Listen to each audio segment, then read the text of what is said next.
Today's businesses operate in a continuously changing world where volatility, uncertainty, and complexity constantly challenge business performance. Successful businesses navigate these challenges by evolving their business practices towards making optimized, value-based decisions. But with capital-intensive industries spending billions of capital dollars each year to sustain, maintain, and grow their businesses, the decision-making process to select the right mix of projects that drives value is complex. Businesses need to find smarter, data-driven ways to make better capital allocation decisions. Research has shown capital-intensive businesses experience the same common problem, that capital project portfolios are suboptimal, which reduces business value. So welcome to Horizon, the project portfolio software that solves the capital allocation problem by integrating 4 core pillars of value management, risk management, portfolio optimization, and portfolio management to collectively deliver optimized, value-based capital allocation decisions. With Horizon, the power is now in your hands, so expand your view. We have created a series of videos to demonstrate the 4 pillars of Horizon. This is the second video in the series in which we will demonstrate the portfolio optimization pillar. Portfolio optimization is simply about doing the right projects. However, given the range of constraints and complexities that exist within capital-intensive businesses, making the best decisions on which performance gaps to close and therefore which projects to select is a complex one. Horizon simplifies this complexity by using a configurable optimization engine wizard to find the right mix of projects for inclusion in the portfolio that close those existing performance gaps.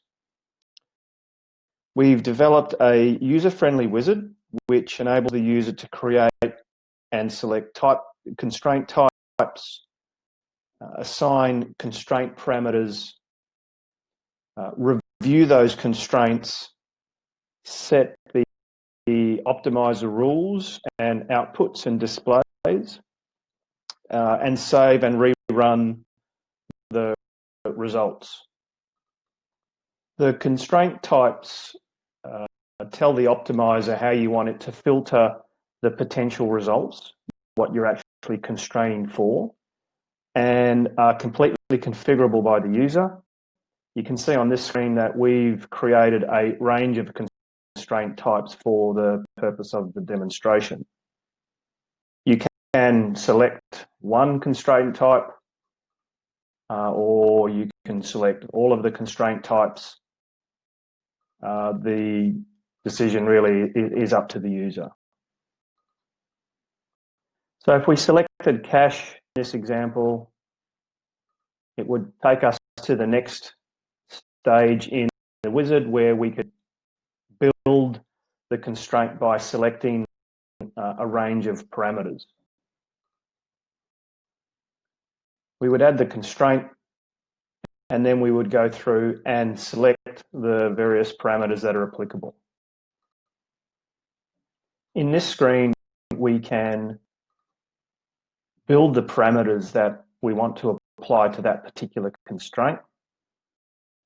So we can, for instance, decide whether this constraint only applies to the entire enterprise or to a particular portfolio category or a particular business unit or operation or to a specific project. We can also select the time period that we want to apply this constraint to in the way the optimizer runs, and we can also select a minimum to maximum spend range over the period that we've selected, and also the condition which will, if we select warning, the constraint is included in the optimization results, even if the selected parameters are violated, but a warning notification is issued, and if severe is selected, then it's excluded from the optimization results. And you can see that as you select the particular parameters or build the parameters for this particular constraint, it gives you a description in plain English as to what that constraint actually means. So in this case, we can just save that, and then you can see you can build your constraints by either adding another cache constraint, or if we had have selected on the previous screen another constraint type like schedule, it would prompt us then, once we've finished with the cache constraints, to move on to the schedule constraints and build those parameters. You can see here that I've added a second cache constraint and made some different parameter selections. And from this screen, you can either edit or delete the various constraints before you choose to review them. So we can now review the constraints if that's all that we want to add. It takes us to the next stage, and it builds essentially a constraints matrix, which shows you the different constraint types, and if we had multiple constraint types, and the parameters that we've set.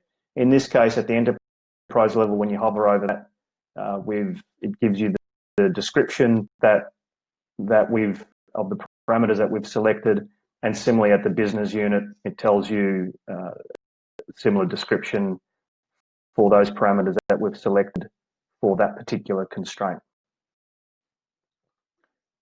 So now we can move on to the next stage, which is setting the optimizer rules.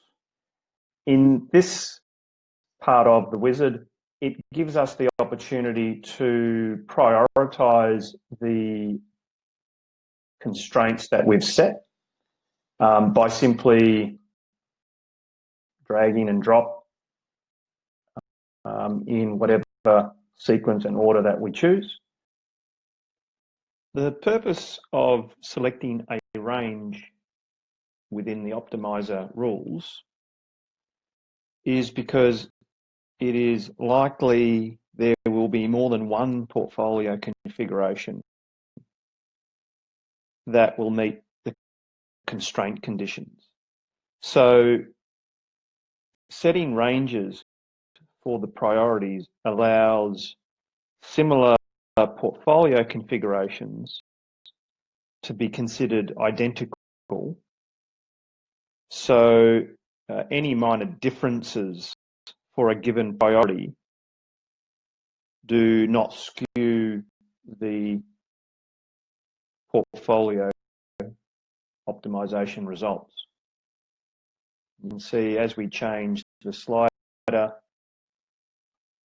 for a given priority, the description changes. And this is what will be considered as the portfolio optimizer runs.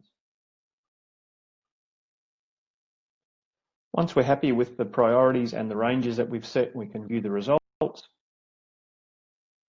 And it takes us to another matrix style screen where you can see schedule and ranking 1 and 2. It gives us the configuration of the portfolios that meet that criteria.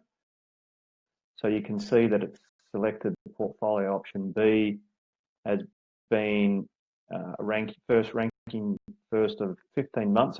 It's a shorter time for a cost of $3.5 or $3.8 million versus portfolio option C, which is the same time frame but a slightly higher cost.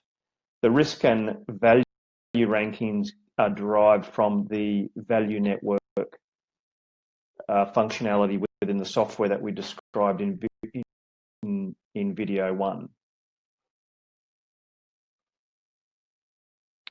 You can see that once we click on a portfolio option or configuration, you can see the projects that are included, that the optimizer has included within that particular portfolio configuration. and the relevant details of the optimizer results, and it gives you an opportunity to get a little bit more detail into the actual projects that are included in that particular portfolio option output.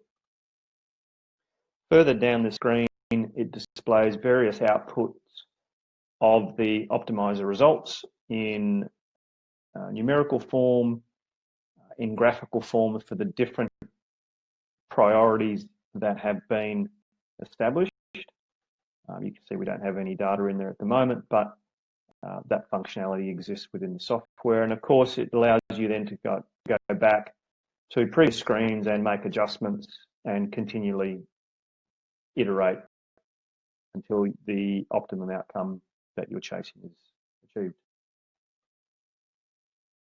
And finally, once the optimized portfolio is selected,